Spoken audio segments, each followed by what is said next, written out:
Welcome everyone to Textiles and Tea with the Handweavers Guild of America. I'm your host, Kathy Group. I am the advertising manager for HGA, and I get to be your host today. Today, I want to thank the National Basketry Organization for sponsoring our speaker today. What a great organization. If you don't know much about NBO, go check them out at their website. They do some amazing things, and we're very grateful for them for sponsoring our speaker today. As always, we'll take questions at the end of the program, the last 15 minutes. Please put them in the Q&A and not in the chat. I can kind of keep an eye on the chat, but not really. So it's better if I can see those questions in the Q&A. Love your chat, though. Keep those comments coming. Today, we have Cael Chappell, or Chappell, sorry. Made him French there for a second. Cael is a wonderful basket maker, and he has been working with weavers in Africa since 1991. In 2017, he started weaving his own baskets, primarily using waxed linen thread. How tiny is that? Because of his intimate understanding of basketry, he quickly developed his own unique style of whimsical basketry. His baskets exhibit personality and life, which engages viewers. Cael was selected as one of the Fiber Art Network's 20 Emerging Artists in 2020. His baskets were featured at the NBO organization in a museum exhibit in 2019. One of his pieces were selected for the Handweaving Guild of America Small Expressions, which is a traveling show. His work has been featured in many other exhibits, publications, and he often presents at weaving guilds and groups across the country. Welcome. It's so wonderful to have you here. Thank you for having me. This is a wonderful opportunity. Thank you. Love that background. That's wonderful. Got a lot of baskets from Africa up on the walls and some African textile weaving there, kente cloth, and then a few of my baskets here over my shoulders. All right. I'm sure we'll have questions about those as we go along. Okay, so first of all, what is your favorite tea? So my favorite tea, I grow Moroccan mint. Moroccan mint is the best mint, I think, of all the ones I've grown. And it overwinters nicely here in Albuquerque. And then some years when I can find it, I also grow stevia. And then you just mix the Moroccan mint and the stevia and make sun tea. Oh, really? That's my favorite, but I have to admit, this is probably sacrilegious, but today I'm drinking an espresso drink, a cortado, iced cortado. So, that's fine, because usually like our evening people, like with the folks that we have over in Europe, you know, it's like 9, 10 o'clock, and they're like, we're past tea, we're on to a glass of wine, so right. Coffee's fine. Oh, good. Well, tell us, how did you get started? We talked some about a little bit of your history, but how did you get started in this incredible journey? You know, I think it actually would go back to the beginning. You know, when I was a kid, I think fiber's in my blood because I had one grandmother that knit constantly and knitted everybody Afghans. My other grandmother sewed, and she sewed clothing for my sister and I and all of her own clothes. My mom knits, crochets, does beadwork. So all my life I was around people who were doing handwork and fiber. My stepmom also did fiber work a bit. And so I just kind of grew up with it around all the time. And then, as you mentioned, in 2017, I finally started on my own, personal fiber journey of weaving baskets. Of course, my influence in Africa also, and working with basket weavers since I was 19 years old in, what year did we say that was? 2000. No, sorry, 1991. 1991 is when I was 19. So that also had a lot of influence on me. So let me make sure I get this straight, because I was reading some of your history, and it's like you took a job, right, that led you to African baskets, right? Yes, exactly. When I was 19, I was offered a job for $5 an hour, which even in 1991 was not very much money, but I could type really fast, and they needed someone to type for their inventory systems at this African art gallery. And I typed away for $5 an hour, and very quickly they realized I could do more than type and started sending me to Africa to work on logistics and purchasing and coordination and all sorts of things. How serendipity, how wonderful. Yeah, all because I knew how to type. Yeah. And all of us in high school who said we didn't want to learn how to type, we should have known better, right? Right. I was on the newspaper in high school, so I was typing in high school, and I guess you being able to use a computer wasn't super common back in the 80s. That people were taking computer classes and whatnot in high school. So that really was my intro to Africa. So when I was 19, I went to college for 1 year, and I dropped out and thought, well, this is better than college, just going and typing in Africa. So you traveled all over Africa, right? Not just certain places. You traveled a lot of the area. And when I started, it was mostly all in Zimbabwe. But over the years now, over 32 years, yes, I've traveled all over Africa, northern, southern, eastern, western, more times than I can remember. Well, while you were traveling and you were learning about these baskets and that sort of thing, did they influence the work that you do now? Over the years, no exaggeration, I've easily handled or bought and sold over 1 million African baskets. So I think the main way that influenced what I do today is that I'm 100% certain that what I do is different from anything done in Africa. So I guess it was almost like the opposite influence, is that I knew exactly, what they do in Africa, and that I don't want to do anything that would kind of step on their toes or do anything similar. So it's kind of funny, because when I go over there now and they see I can coil, I can twine, I can weave baskets with them, but then when they see pictures of my baskets, they don't understand that they're baskets. They say, what is this? What do you carry in there? Because it's so abstract. Now, what is the name of this piece? This one is Seussesque, like Dr. Seuss. That's what I was wondering, because it does feel kind of Dr. Seuss-like. This is my second in a series. So far, there have been 3 in this series, and this one is called Truffula, like from the Lorax, the truffula tree and the Lorax. Right. So one thing I guess I did learn in Africa is whenever you make something, it doesn't have to just have one meaning. There can be multiple meanings and understandings of a piece or a piece of art. When different people look at it, they might get different things, and that's totally fine also.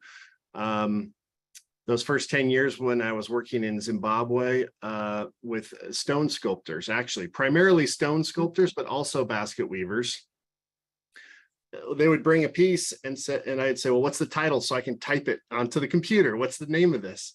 What is it depicting?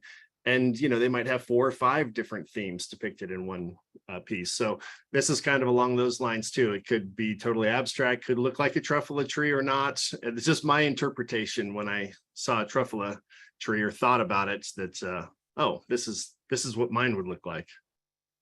What an interesting way to come into the art form from the, from what's the word I want?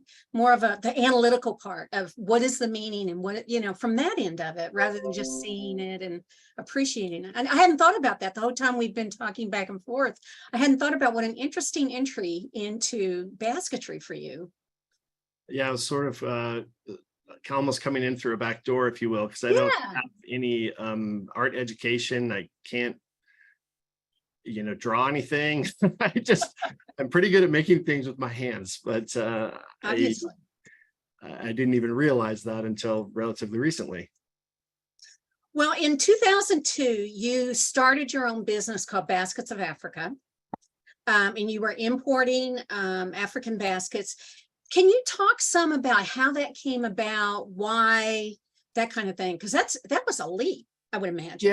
Yeah, it was. And to be truthfully, nowadays, everybody remembers that they were very supportive of me in the early days, but really everybody thought I was crazy. It was at a time when I was working 4 jobs. One, I had started Baskets of Africa. I had a website design company with a couple of partners. I was doing database consulting work for another small business, that computer consulting company. And I was still finishing up my tenure there at the African Art Gallery, kind of just to make ends meet. I had to really hustle in those days. So starting another thing on top of the other 3 things I was already doing did seem crazy, but I felt very strongly about it. And honestly, the reason I started with African baskets was, I had met some weavers. I'd been working with some weavers for almost a decade, but really the primary thing that African Art Gallery did was this heavy stone sculpture. And it was really heavy, like you had to have forklifts and, it's backbreaking work, and it was really fragile, also very difficult to ship. So I thought, oh, well, baskets, they make baskets everywhere. I'll be able to travel all over Africa, and it'll be really easy because they're lighter and they're not fragile. Well, of course, it's not easy. There's 100 other problems that I never thought about when I started. But as with many things in life, if we knew what we knew now, we would never do what we had done. We would have been like, this is crazy. I'm not going to do this. So you have to have some crazy and then just push through it and push forward. So that's kind of how I got started with African baskets. That's amazing. That's just amazing. So you have a great story. You've referred to it earlier. You have this great story about when you first started doing this. You were invited to sit with the makers, and I think they were predominantly women. And you were like, no, sorry, don't know how, can't do that. Can you finish that story? It's a great story. Yeah, sure. Well, yes, and to address the mostly women across Africa, generally, basket weaving is considered like women's work traditionally, and loom weaving, weaving on a loom, textiles, fabric, that is usually considered men's work, which is kind of interesting. So when I would go over there, especially starting in 2002, where I was only focused on African baskets, that was everything I did was African baskets. I'd go over there, and almost every single place I went, every village, every co-op group that I met with, at the end of the meeting with them, they would say, you must stay here, stay with us, sit under the tree, bake baskets. And I'd always look at my watch and say, I've got to go to the next village. I've got to go to the next village. I can't do this. I don't have the patience. I don't have the creativity or the capability. That's your specialty, is making these baskets. And my specialty is trying to get them to America and sell them. So you all can earn good livings, good income. So my whole mission with it was to provide economic opportunities, pay the highest prices possible. Ever since a child, seeing my mom doing beadwork, leather work, I've always seen this sort of handwork is undervalued by everyone, except those of us who make it.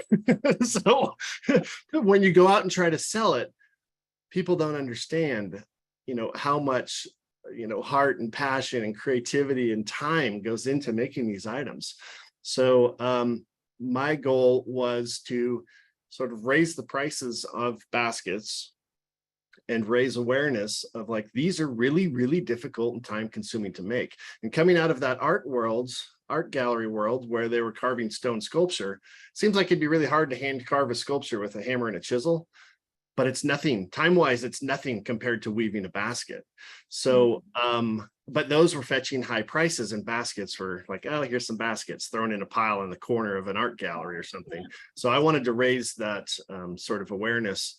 So when I started, there really wasn't anyone else in the country focused only on African baskets, that was their sole focus. So that's why, and you can see how uncreative I was, baskets of Africa. That's why I started the project.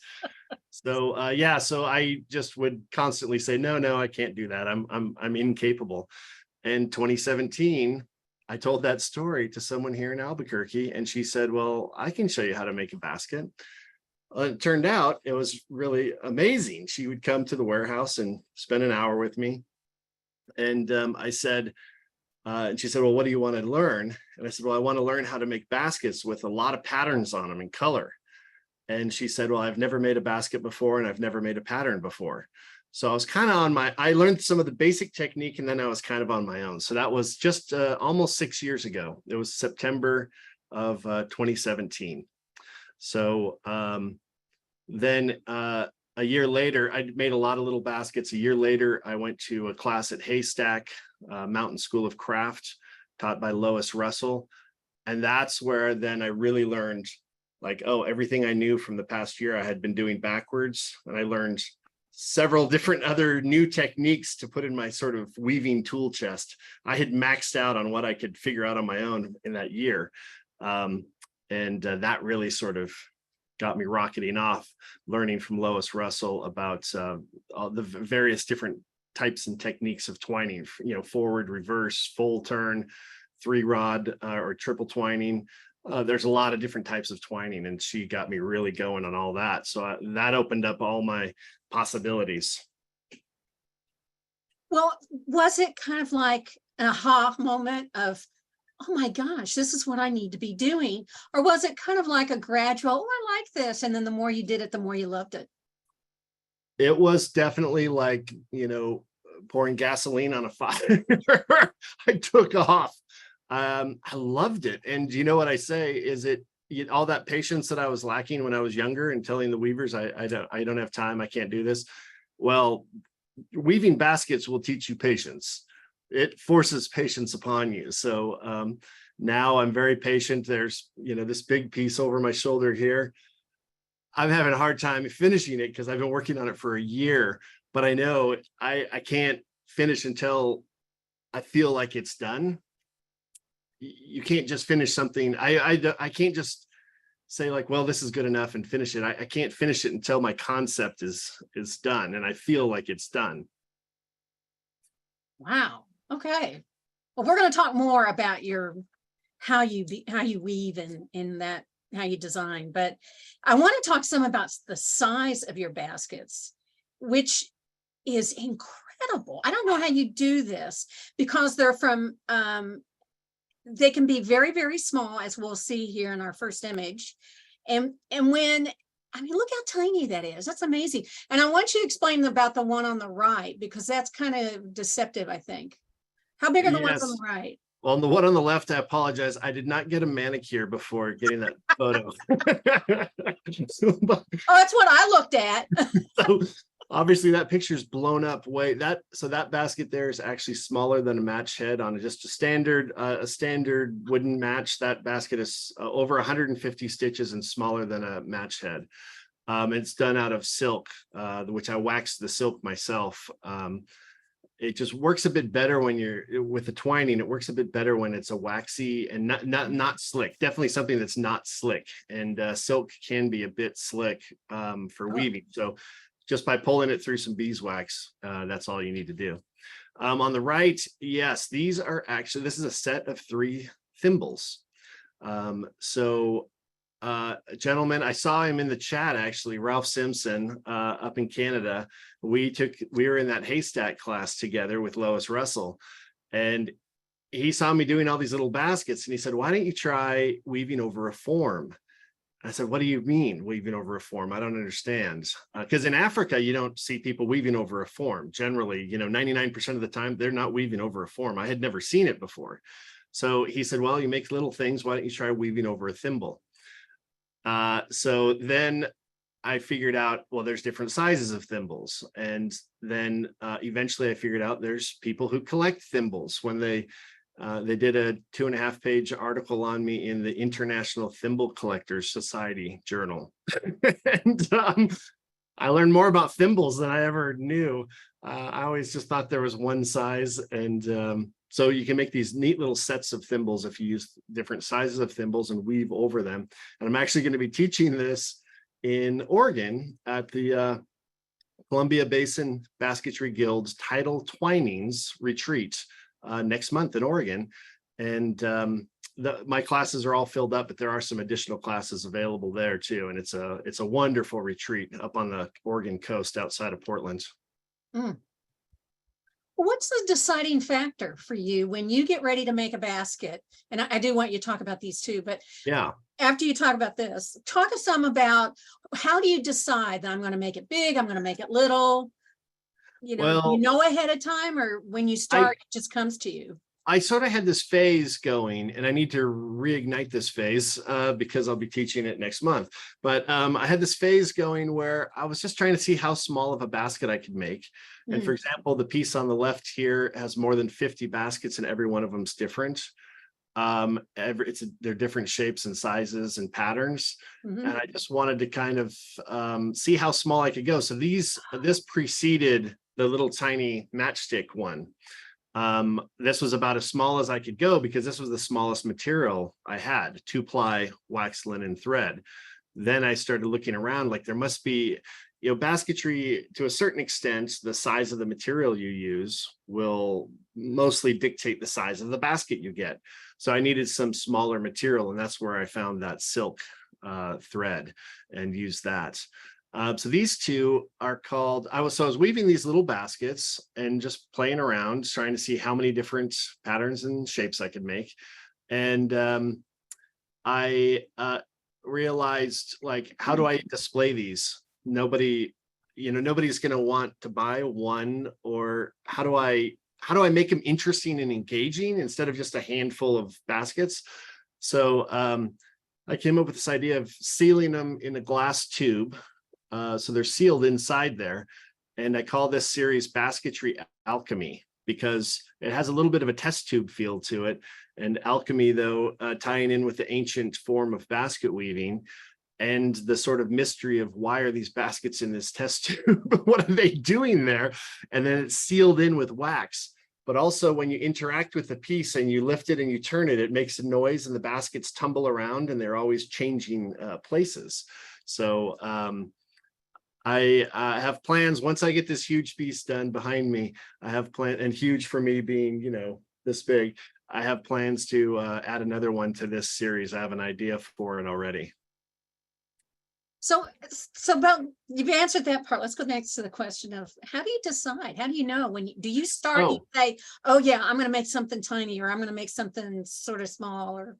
So actually, yeah, you have to, when you make the base of a basket, you have to kind of know what size you're aiming for. Okay. And that was really just a journey to see how small could I go, and not, like a real basket. 150 stitches is a lot of stitches to do on a basket that small.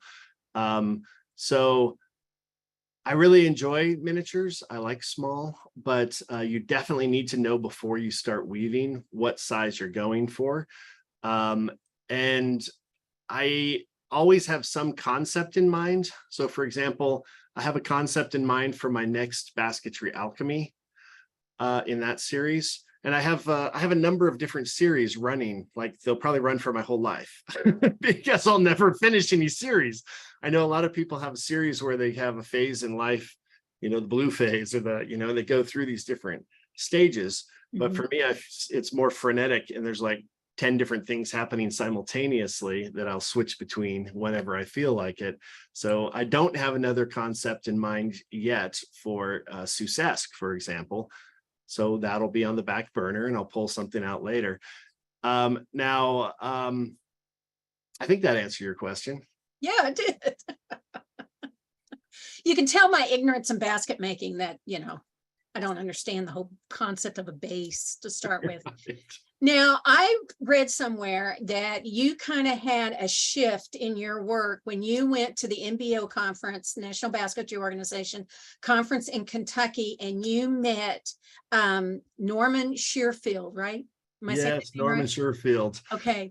Yeah, so 2017 started weaving, 2018 Lois Russell learned how to actually weave, and then by 2019 I had a couple of pieces in a museum exhibit there in conjunction with the National Basketry Organization conference at Western Kentucky University Museum. So there are several exhibits alongside that show, and one of them all the artists come and all their baskets are there and we all talk to each other and everything. And I saw this piece sitting on the shelf on display in the gallery. And I didn't even know, I'd never met Norman before or anything. And I'm looking at it and this guy's standing there and I said, "Did you make this?" "Yeah, yeah." And I said, "Well, what is it?" So I kind of did to him what the African weavers do to me now. I said, "What is it?" And he said, and if Norman is here, you could put this in the Q&A or something, but my memory is he said, "Well, it could be an alien or it could be a deep sea creature." And up to that point, I had really been trying to make a perfect, pentagon shaped basket or perfect round, a perfect oval. How do I count everything and make these patterns match? And how do I make them perfect?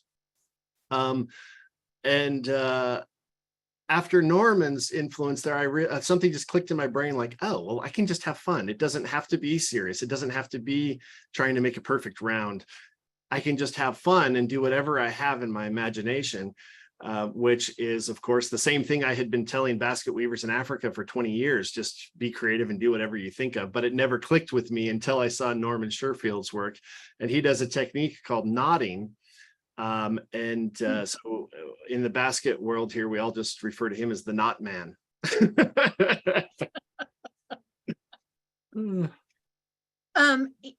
Can you talk a little bit about your design process? Do you draw things out ahead of time? Do you lay out, materials and match them up? Just go for it. How do you start?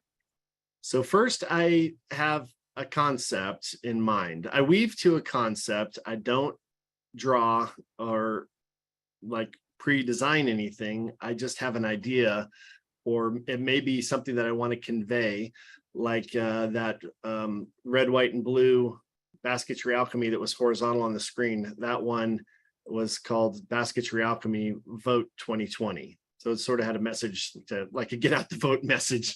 That's why they're red, white, and blue. So that determined the color.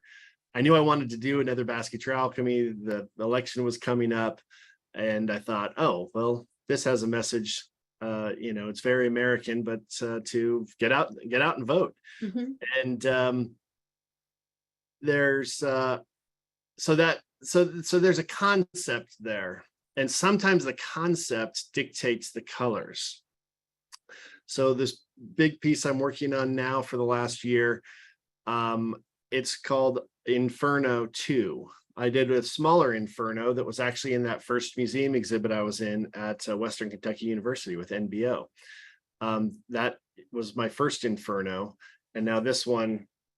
And I started this one also when New Mexico was on fire. The federal government accidentally started these fires, which are the largest fires ever in New Mexico history, and also they were the largest fires burning in the United States at the time.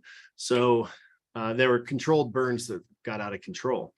So I thought I got to do another Inferno, and that's going to dictate, reds, oranges, yellows, even browns, blacks, that sort of palette. Other times I might have a shape in mind, like actually this over my shoulder here. Where is it? There.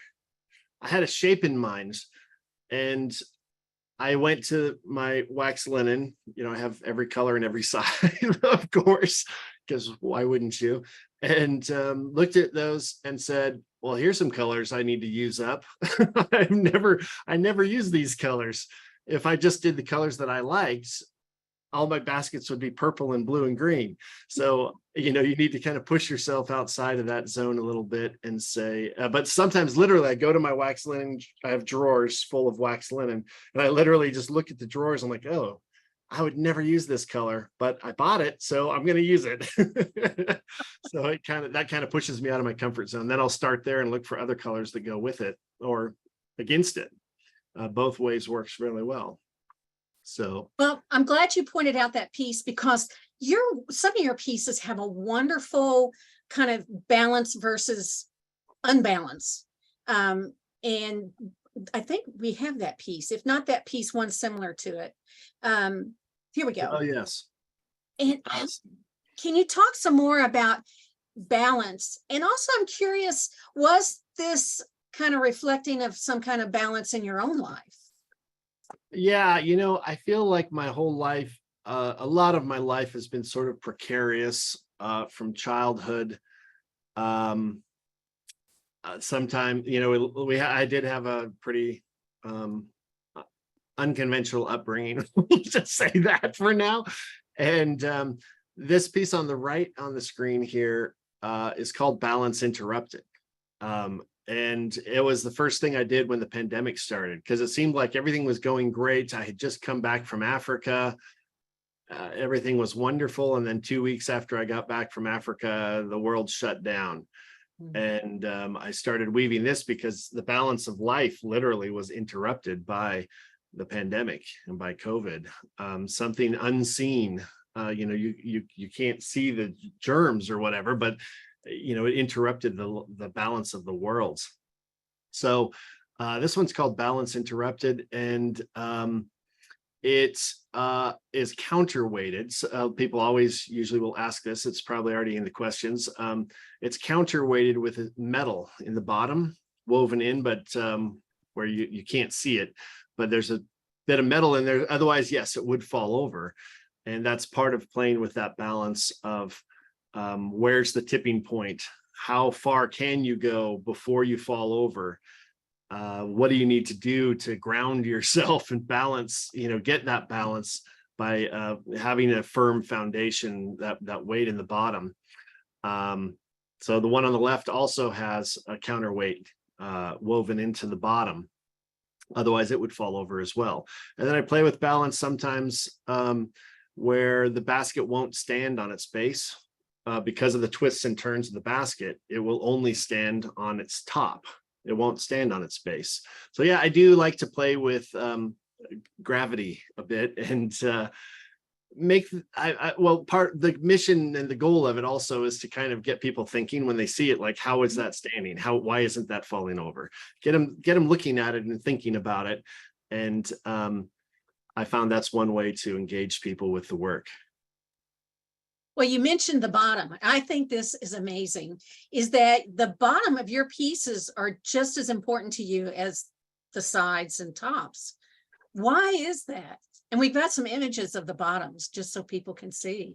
Oh, okay. Yes. Well, the bottom of the basket or the base, I do think it is one of the most important pieces because it's the part that's touching the earth. It's the part that provides that stability and grounding for the whole piece. Mm-hmm. So and I noticed that some other basketry artists don't put anything on the base because you don't really see the base. But I also noticed that everybody who comes into my office or where I have my basket collection, usually the first thing they do is they want to pick it up and look at the bottom. So I thought, well, if this is sitting in a museum or a gallery or something and it sells and nobody's ever seen the base except me and the collector, that's a pretty cool little secret between us. They can see the base. Even on the, it's a little Easter egg for them, if you will. Even on the basketry alchemy pieces, I've never told anyone how many baskets are in each one of those. because my goal would be that the person who bought it and put it in their collection, that they can interact with it and try to count them, and they can try to figure out how many are in there. I have it, all my baskets are all documented in a spreadsheet, since, as we established early on, I do know how to type. So they're all in the spreadsheet, and the exact number of baskets inside those glass tubes is documented. In case they ever really want to know, they can, drop me an email or call me, and I'll tell them how many are in there. But it's meant, they're meant to engage with more so than just be static objects. So in the future, I do have some ideas on how to display those basketry alchemy pieces in a way that's not static as well. But that's something for the future. Well, you mentioned that your family, growing up, your family situation wasn't all that great. And so I often ask guests, if you could go back in time and talk to the younger you, what would you say? And I would think for you, that would be an amazing conversation that you would have with the younger you. What would you say? That's a tough one. But to clarify first, I would say I had an unusual upbringing, but it wasn't bad. Especially, kids are very flexible for the most part. So for me, a lot of it was a big adventure, and it did sort of prepare me, I think, a bit for travels in Africa and being flexible and figuring things out.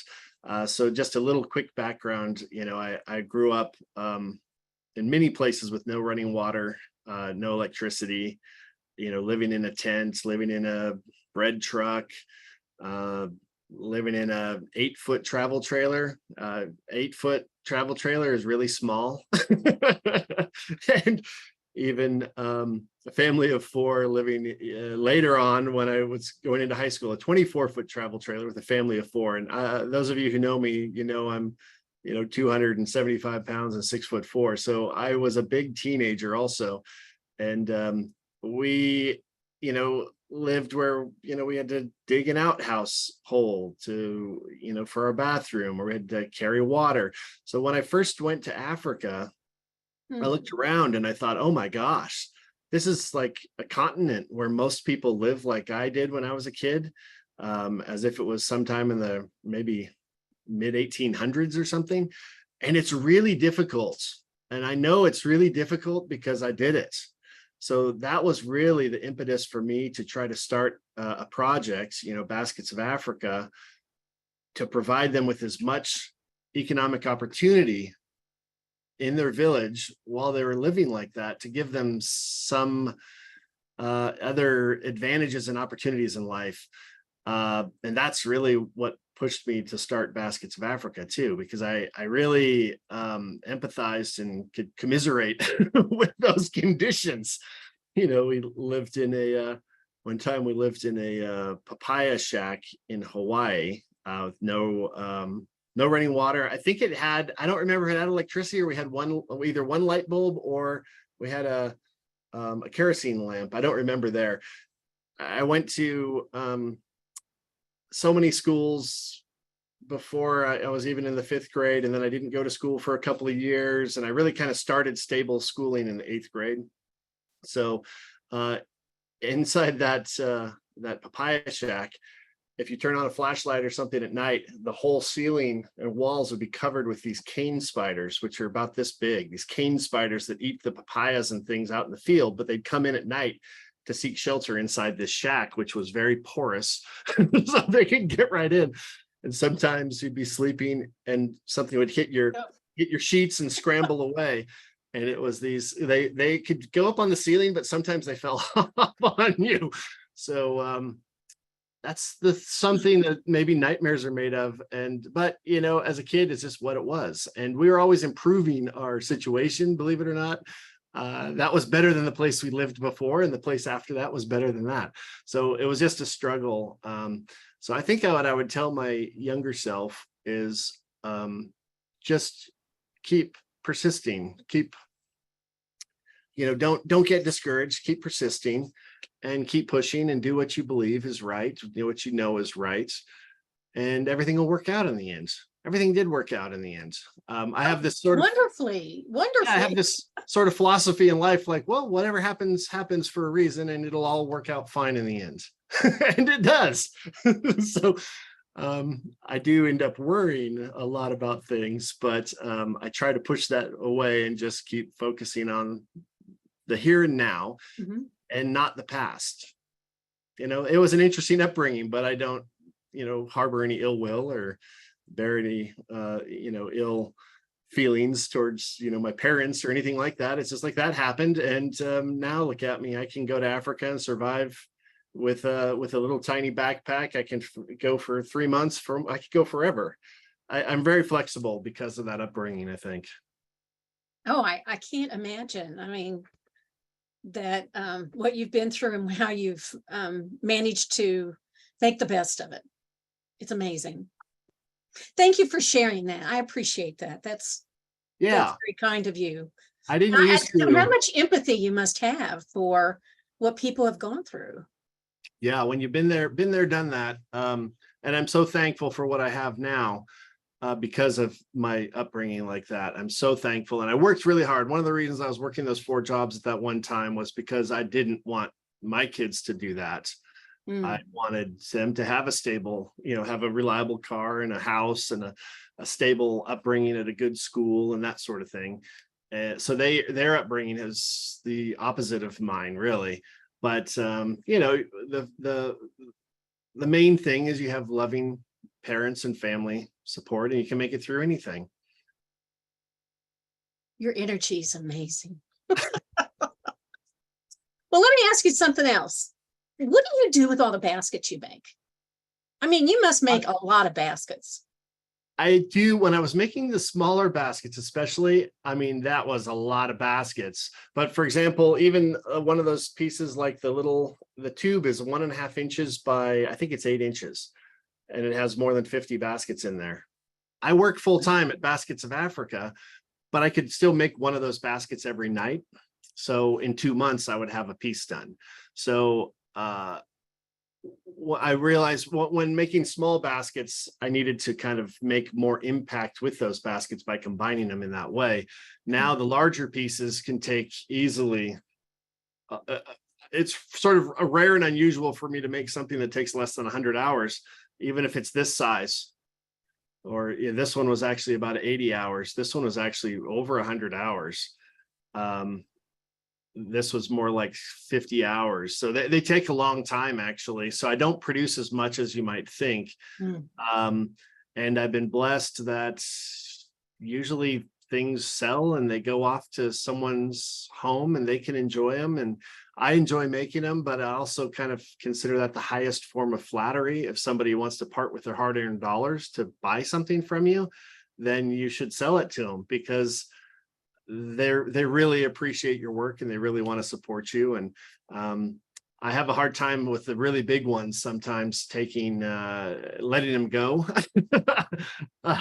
So I have one that's traveling until 2027 to museums with a show with SAQA, the Studio Art Quilt Association, and National Basketry Organization combined, art evolved, intertwined. And that one sold before the exhibit, but I just told the buyer, well, it needs to travel, so you can get it in 2027. So I've been blessed that people have been willing to do some crazy things like that, and purchase pretty much everything I've been making. Okay, I know people are going to ask, so let's go over that again. What is the name of the exhibit and how can people find it? Studio Art Quilt Association is SAQA, and this is the first quilts and basket show that's been mounted for travel across the country, as far as we know. And so you can go to the SAQA website or National Basketry Organization website and get all the details. Right now it's at the Yellowstone Art Museum, and it's going to be traveling to museums, including the Fuller Craft Museum. It'll be out there even in 2026. So and what's the name of it? I'm sorry, what's the name of it? It's called Art Evolved. Okay, Art Evolved. Art Evolved Intertwined. Okay. All right. Mandy, did you get that? Did you post that on this in the chat. There we go. That's it. Yes, that's it. So you Google that and it'll She's come the right. woman. Way to go, Mandy. Yay. So what's next for you? What happens now? Well, I You need keep to write a myself. book. I've heard that. I have heard that. I wish I had $1 for every time I've heard that. Uh, I am a little shy about writing. But someday I need to hire a ghostwriter. I jokingly recently told someone last week, somebody told me that, and I said, well, yeah, I'm going to have Chat GPT write my book for me.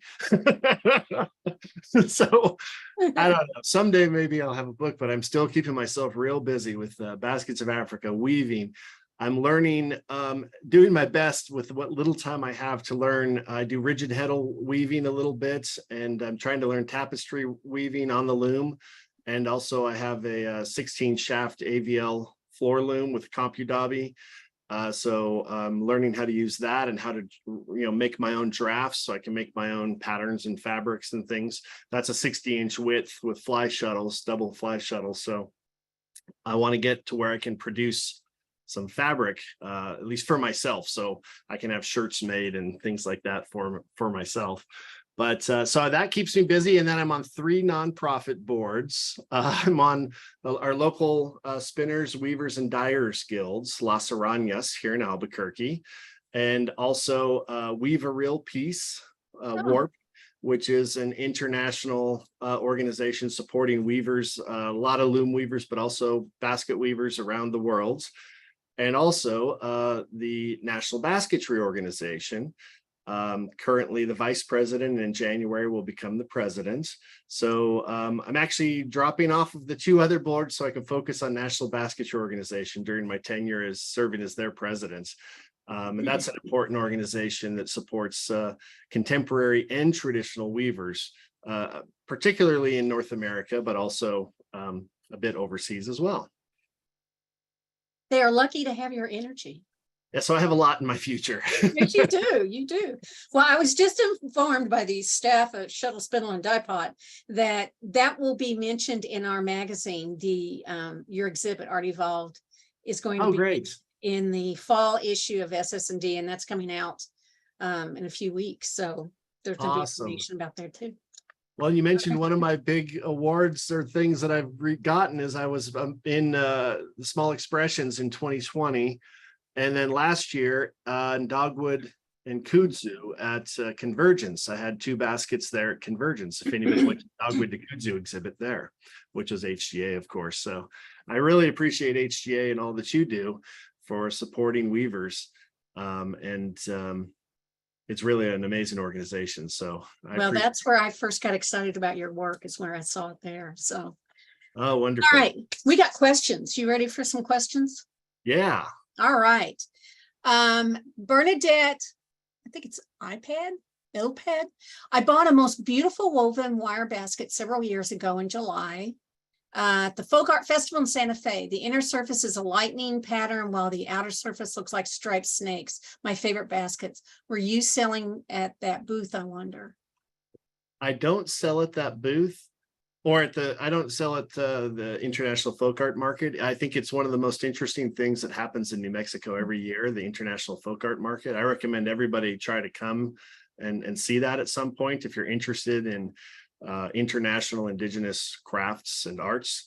But what I do, because there's a lot of people that now come to Santa Fe from Africa who I've known for 30 years, I try to help them and support them. In fact, today I was just organizing to have, since I have a warehouse here in Albuquerque, I can store things for the artists in between exhibits or in between, or if they're coming to New York, I can ship it for them to New York. So sometimes I've shipped all the goods over for someone who sold at the market, or just anything I can do. I've paid for plane tickets to get people here. My friends in Africa, I try to support them, but I don't have really any involvement in the folk art market directly. Your tumbling baskets in the tube are like a kaleidoscope. That's from Ursula Smith. It really is. It's wonderful. Yes. I wish you could look through them, but you can't see through them. That is a good observation. Raymond Taylor Jr. wants to know, how do you test color and texture combinations before you start weaving a basket? First off, hi, Ray. Ray's in Las Arañas here in Albuquerque.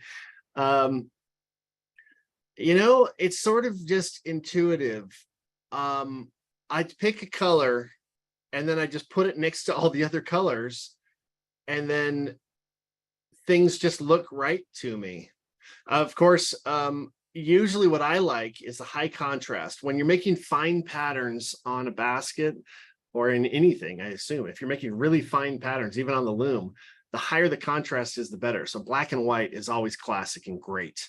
Black, white, and red.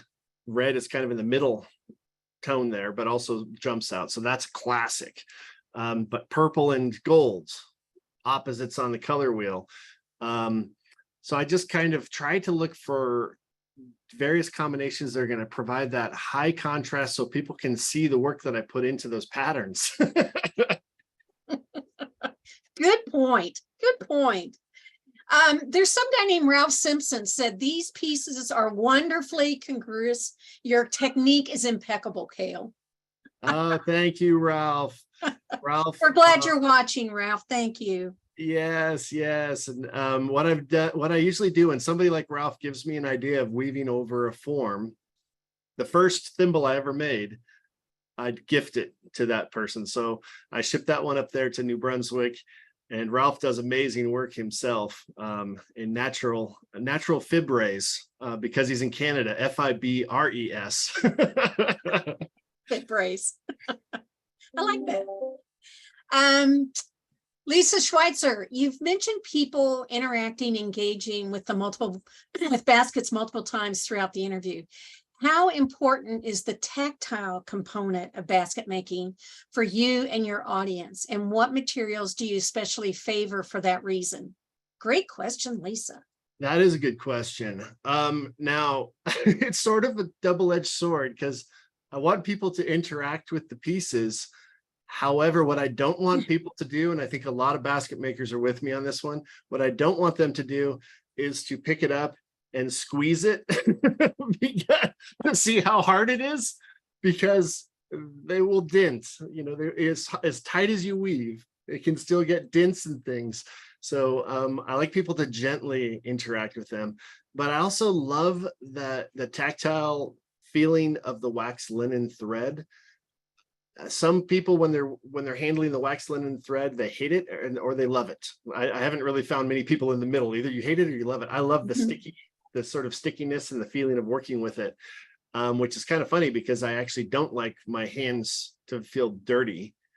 Like when I work in the garden, I'm always wearing gloves, or I don't like the feel of necessarily of working with clay or something where you're. And actually, even that's one of the reasons why I don't generally work with natural materials that you have in water. You have to keep them in water so they're pliable, and I don't really like my hands drying out like that because you put them in water and take them out of water all the time. So maybe I'm a little bit of a prima donna, but I love the wax linen thread. Well, Mally Whitaker wants to know, can you mention a few of your vendors that you get that from? Yeah, where do you get your supplies? Yeah, well, wax linen thread, Royal Wood Limited, royalwoodlimited.com. That's the place that has every size and every color available at all times. And if you buy large quantities like I do, also the best pricing. I do plan, don't hold me to a timeline, but I do plan on adding some kits of like I do these earrings, adding some kits and some wax linen to my website, caelchappell.com. So that'll be an option. If you're sitting there looking at the baskets, you're like, well, how do I get this stuff? And it's sitting right there, then why not? Yeah, so Royal Wood Limited, really the best. I've even checked with basket weavers in the UK. It's Irish wax linen thread, often used also for bookmaking, bookbinding, and leather work. But even in the UK, weavers that I know over there, they say they get it from Royal Wood in Ohio. I love Royal Wood. They've Royalwood's been awesome. big supporters of HGA for years. So yes, good. and another Kathy. Yeah, she's great. She's wonderful. Yes, Kathy at Royalwood.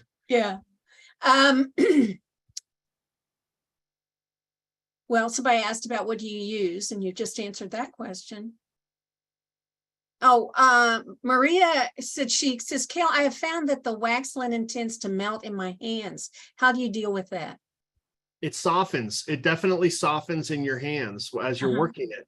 And I think that works. That's a benefit, because when it goes back to room temperature, it hardens again, and it makes the basket sort of even stiffer.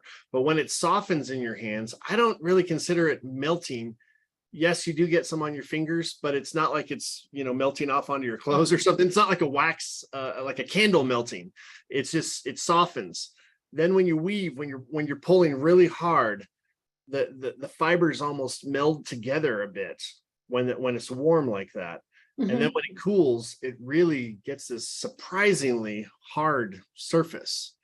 So I think that's what you want. You want it to soften when you're weaving. Well, Wendy wants to know, she says, I assume you've come into contact with many great Native American baskets living where you do. I'm a fan of Sally Black, the great Navajo basket weaver. Just wonder if you've had any in your collection, if you enjoy interact with Native American basket makers, North Coast, California, Southwest, etc. Yeah, I love Sally Black too. I've met her a couple of times. Her work's amazing, and she sort of, I was one of, I don't really know that much about Native American baskets. I'll say that right off the bat, even though I live here in the Southwest. African baskets, yes, I know quite a bit, but my understanding is Sally Black really kind of took the Navajo traditional basket weaving and then brought modern themes, airplanes and flags, and brought all these modern themes to it, which previously wasn't done. It was always, the man in the maze pattern or that sort of thing. But she uses the traditional materials and techniques to do these more modern themes.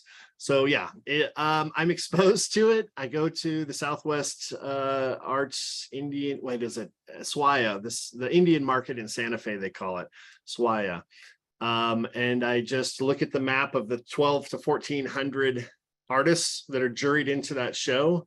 It's the largest in the world for Native American art, indigenous art. And I go to all the basket weavers, see what they're doing. But I just collect some little tiny baskets sometimes that are in my budget range, but I don't have that much interaction. So like, here in Albuquerque, we're right in the middle of the Pueblo Native Americans. We have 19 Pueblos here. They generally, if they weave baskets as part of their culture and kind of part of their religion, they don't share that with outsiders. It's kept as part of their cultural identity that isn't really shared. So, sorry, my phone's ringing. I forgot I had a phone. Can't hear it, so it's okay. Sorry. That's all right. Can't hear it. Okay. So I don't have as much as I would like, honestly, but sometimes we do have people come into Baskets of Africa to get baskets for their ceremonies because they don't have any weavers left in that Pueblo, or basket weavers that come and say, and I always ask, like, do you teach? Like, would we be able to sit down and weave? And usually it doesn't end up happening. And I think in some cases that's inappropriate for me to ask. I've kind of learned this over the years, like, I shouldn't really even ask that, probably, because then it kind of puts pressure on them to say yes, but it might not be appropriate for their culture. Well, somebody keeps mentioning your mug. Tell us about your mug. I love baskets. This is a wonderful mug by Jenna. She's Joanne Kelly Katsos' daughter. Joanne is. Oh, really? Yeah, she's a renowned basket weaver back east, and her daughter Jenna is a graphic designer. So I love this mug, and I love baskets, so it's perfect. Yes, we need to get her to make some mugs for like all of the modalities. Yes, she's an amazing illustrator. So I had her do note cards for Baskets of Africa. I recently gave them away at several different conferences that I've been to this summer. Well, I can't believe it. We have to stop. Really? I know. Can't believe it's Okay. been an hour. We can't go for another hour? Oh, let's do. What the heck? Cael, thank you so much. It has been wonderful talking with you and learning about baskets and how it's part of your life. And thank you so much for sharing with us so much about your work and your life. We appreciate that. Well, and thank you for inviting me. Thank you all for coming and listening to me for an hour, taking an hour out of your valuable time to listen to me. I appreciate that. And thank you to HGA for all the amazing work that HGA does. And you'll probably see more of me as I'm working even more with National Basketry Organization and HGA in the coming years. Well, here is Cael's website. Everybody's been asking. They want to see your website. So go to his website. It's amazing. You can see all kinds of stuff, see what he's up to, and see more of his work. So thank you so much. Check out caelchappell.com and you can see more of his work and see what he's up to. So thank you so much. Want to thank NBO, National Basketry Organization. Great organization. They put on a great conference. We appreciate the support they're giving for Cael and Textiles and Tea. And thank you again. If you would like to sponsor an episode of Textiles and Tea, or your organization or your business or your guild, please go to the website and you can see where you can sponsor an episode of Textiles and Tea. It's on weavespindye.org, or if you need to contact me and we can talk about it. Want to thank everybody. Oh, the scarf exchange, I almost forgot. We're doing a scarf exchange. Yay.